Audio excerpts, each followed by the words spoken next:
इस वीडियो में oil pen की 3D मॉडल क्रू सॉफ्टवेयर में डिजाइन करेंगे जो कि V6 टर्बो इंजन का 18वां पार्ट है।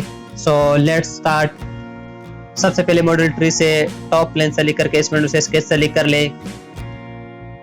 इसके बाद सेंटर रेक्टेंगल टूल सेलेक्ट कर ले और इस पॉइंट के ऊपर क्लिक करके एक रेक्टेंगल ड्रा कर ले। रेक्टेंगल की लेंथ की वैल्यू 508 टाइप कर ले एंड देन प्रेस एंटर। और रेक्टेंगल की हाइट की value 330.20 and then press enter and से ओके। इसके बाद एक्सट्रूड टूल सेलेक्ट कर ले और यहाँ पर एक्सट्रूजन की value 25.4 and then press enter and से ओके। इसके बाद मॉडल की इस पेज के ऊपर क्लिक करके स्केच सेलेक्ट कर ले। सेलेक्ट प्रोजेक्ट टूल और इस हॉरिजॉन्टल एज के ऊपर क्लिक कर ले। प्रेस एंड होल्ड शिफ्ट की और मॉडल की इस पेज के ऊपर क्लिक कर ले एंड से ओके। इस विंडो को क्लोज कर ले और इसके बाद से okay. Again select extrude tool और यहाँ पर एक्सट्रूजन की वैल्यू 101.6 टाइप कर ले एंड देन प्रेस एंटर और ऑप्शंस टैब के ऊपर क्लिक कर ले। इसके बाद ऐड टेपर के ऊपर क्लिक करके यहाँ पर एंगल की वैल्यू 15 टाइप कर ले and then press enter and से ओके। इसके बाद इस प्लेन के ऊपर क्लिक करके इस विंडो से स्केच सेलेक्ट कर ले। सेलेक्ट सेंटर लाइन और एक हॉरिजॉन्टल सेंटर लाइन ड्रा कर ले।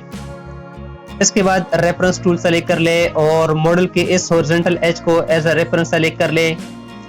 Update the sketch and say close. इस डायमेंशन के ऊपर डबल क्लिक करके इसकी डायमेंशन की value 44.45 and then press enter. इसके बाद 3 पॉइंट आर्क सेलेक्ट कर ले और यहाँ पर एक 3 पॉइंट आर्क ड्रा कर ले। आर्क की रेडियस की वैल्यू 127 टाइप कर ले एंड देन प्रेस एंटर और इस डायमेंशन के ऊपर डबल क्लिक करके इसकी डायमेंशन की वैल्यू 0 टाइप कर ले एंड देन प्रेस एंटर। इसके बाद लाइन टूल सेलेक्ट कर ले और आर्क की इस पॉइंट के ऊपर क्लिक करके एक एंगुलर लाइन ड्रा कर ले। इसी तरह आर्क की इस पॉइंट के ऊपर क्लिक करके एक और एंगुलर लाइन ड्रा कर ले। इस एंगल की वैल्यू के ऊपर डबल क्लिक करके एंगल की वैल्यू 20 टाइप कर ले and then press enter. Again select line tool और इस ओपन स्केच को क्लोज कर ले।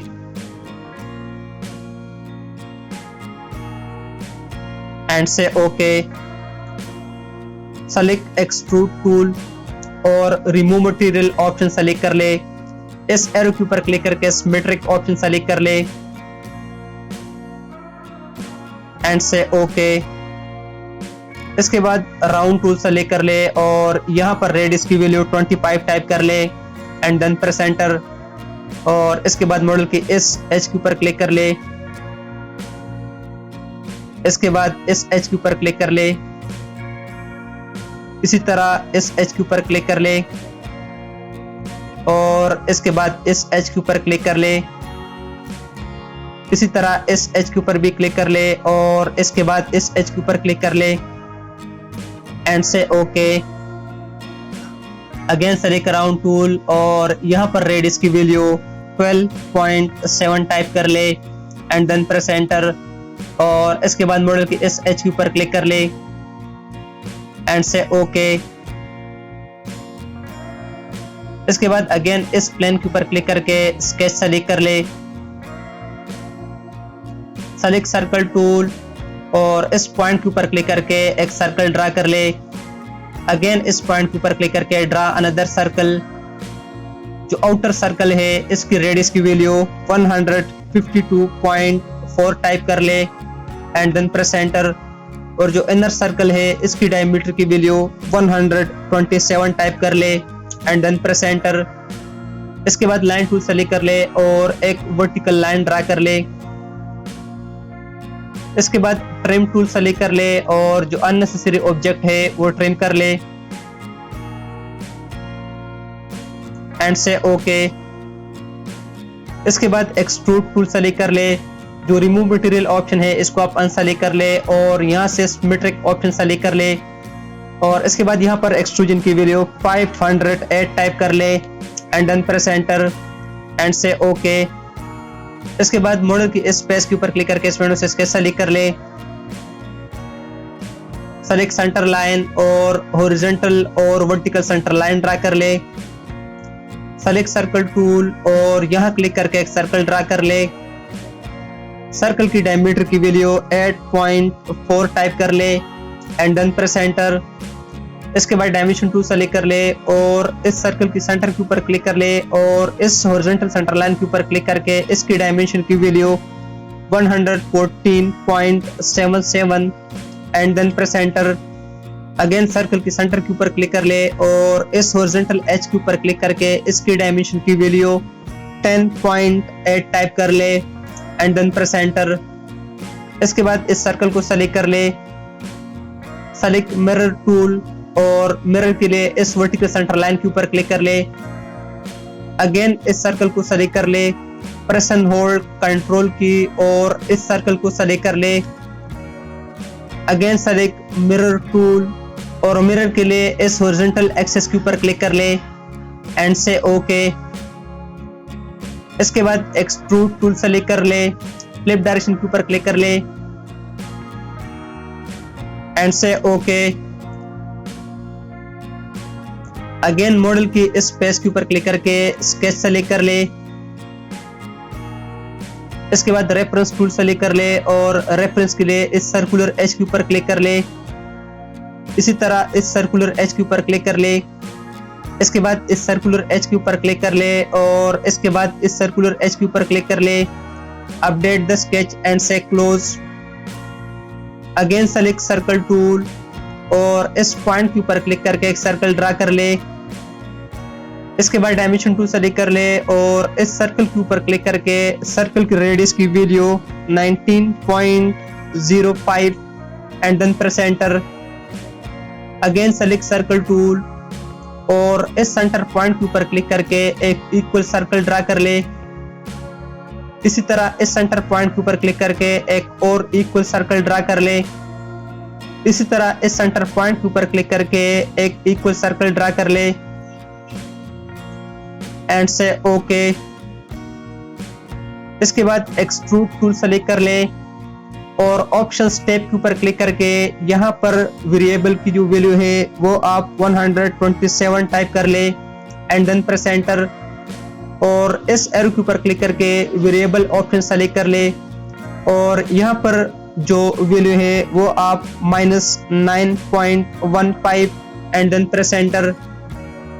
और इसके बाद फ्लिप डायरेक्शन के ऊपर क्लिक कर ले और इसके बाद रिमूव मटेरियल ऑप्शन सेलेक्ट कर ले एंड से ओके। अगेन मॉडल की इस स्पेस के ऊपर क्लिक करके इस विंडो से स्केच सेलेक्ट कर ले। इसके बाद रेफरेंस टूल सेलेक्ट कर ले और मॉडल की इस हॉरिजॉन्टल एज को एज अ रेफरेंस सेलेक्ट कर ले। Update the sketch and say close. Select centre line और एक हॉरिजॉन्टल सेंटर लाइन ड्रा कर ले।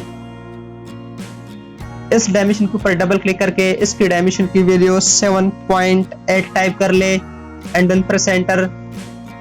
इसके बाद सर्कल टूल सेलेक्ट कर ले और यहां क्लिक करके एक सर्कल ड्रा कर ले। सर्कल की डायमीटर की वैल्यू 8.4 टाइप कर ले एंड देन प्रेस एंटर। इसके बाद डायमेंशन टूल सेलेक्ट कर ले और मॉडल की इस हॉरिजॉन्टल एज के ऊपर क्लिक कर ले और सर्कल की सेंटर के ऊपर क्लिक करके इसकी डायमेंशन की value 101.6 and then press enter and से okay. Select extrude tool, flip direction के ऊपर क्लिक कर ले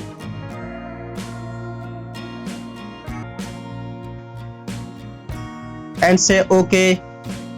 अगेन मॉडल की इस स्पेस के ऊपर क्लिक करके स्केच सेलेक्ट कर ले। सेलेक्ट रेफरेंस टूल और इस सर्कुलर एज को एज अ रेफरेंस सेलेक्ट कर ले। Update the sketch and say close. इसके बाद सर्कल टूल सेलेक्ट कर ले और इस सेंटर पॉइंट के ऊपर क्लिक करके एक सर्कल ड्रा कर ले। इसके बाद डायमेंशन टूल सेलेक्ट कर ले और इस सर्कल की रेडियस की वैल्यू 19.05 टाइप कर ले and then press enter and से ओके। इसके बाद एक्सट्रूड टूल सेलेक्ट कर ले फ्लिप डायरेक्शन के ऊपर क्लिक कर ले और इसके साथ रिमूव मटेरियल ऑप्शन सेलेक्ट कर ले। इसके बाद ऑप्शन स्टेप के ऊपर क्लिक करके यहाँ पर एक्सट्रूजन की वैल्यू 127 टाइप कर ले एंड देन प्रेस एंटर। और इस एरो के ऊपर क्लिक करके वेरिएबल ऑप्शन सेलेक्ट कर ले और यहाँ पर जो सेकंड डायरेक्शन है साइड टू, इसकी वैल्यू आप -9.15 and then press enter and से ओके। इसके बाद मॉडल ट्री से स्केच 7 सेलेक्ट कर ले, प्रेस एंड होल्ड शिफ्ट की और एक्सट्रूड 8 सेलेक्ट करके इस विंडो से ग्रुप की जो ऑप्शन है इसको सेलेक्ट कर ले। इसके बाद पैटर्न टूल सेलेक्ट कर ले और इस एरो के ऊपर क्लिक करके डायरेक्शन ऑप्शन सेलेक्ट कर ले। डायरेक्शन के लिए इस प्लेन के ऊपर क्लिक कर ले और यहाँ पर मेंबर्स की जो क्वांटिटी है वो 4 टाइप कर ले एंड देन प्रेस एंटर। और स्पेसिंग की dimension 101.6 and then press enter and से ओके। इसके बाद मिरर टूल सेलेक्ट कर ले और मिरर के लिए इस प्लेन के ऊपर क्लिक कर ले एंड से ओके। इसके बाद ड्राफ्ट टूल सेलेक्ट कर ले और ड्राफ्ट के लिए इस सरफेस को सेलेक्ट कर ले, प्रेस एंड होल्ड कंट्रोल की और इस सरफेस को सेलेक्ट कर ले। इसके बाद इस सरफेस को सेलेक्ट कर ले, इसी तरह इस सरफेस को सेलेक्ट कर ले और इसके बाद इस सरफेस को सेलेक्ट कर ले और आखिर में इस सरफेस को सेलेक्ट कर ले। इस सिलेक्शन बॉक्स के अंदर क्लिक करके इस प्लेन को सेलेक्ट कर ले। यहाँ पर एंगल की वैल्यू 5 टाइप कर ले एंड देन प्रेस एंटर और इसके बाद फ्लिप डायरेक्शन के ऊपर क्लिक कर ले एंड से ओके।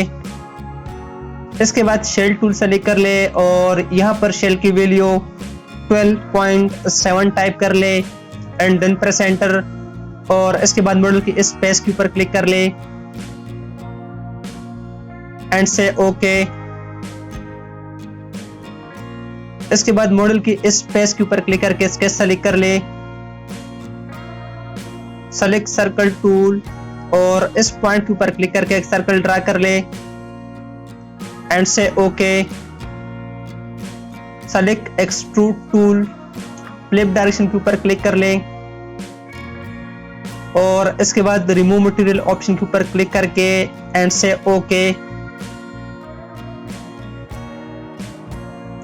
इसके बाद राउंड टूल सेलेक्ट कर ले और यहाँ पर रेडियस की वैल्यू 12.7 टाइप कर ले एंड देन प्रेस एंटर और इसके बाद इस एच को सेलेक्ट कर ले, इसी तरह इस एच को सेलेक्ट कर ले। इसके बाद इस एच को सेलेक्ट कर ले, इसी तरह इस एच को सेलेक्ट कर ले। इसके बाद इस एच को सेलेक्ट कर ले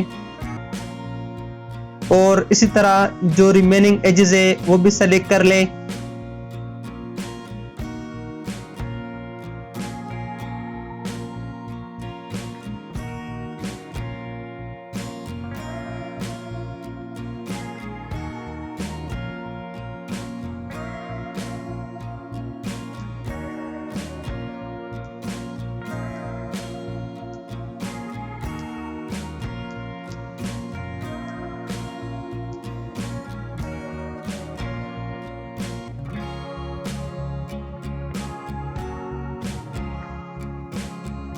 एंड से ओके।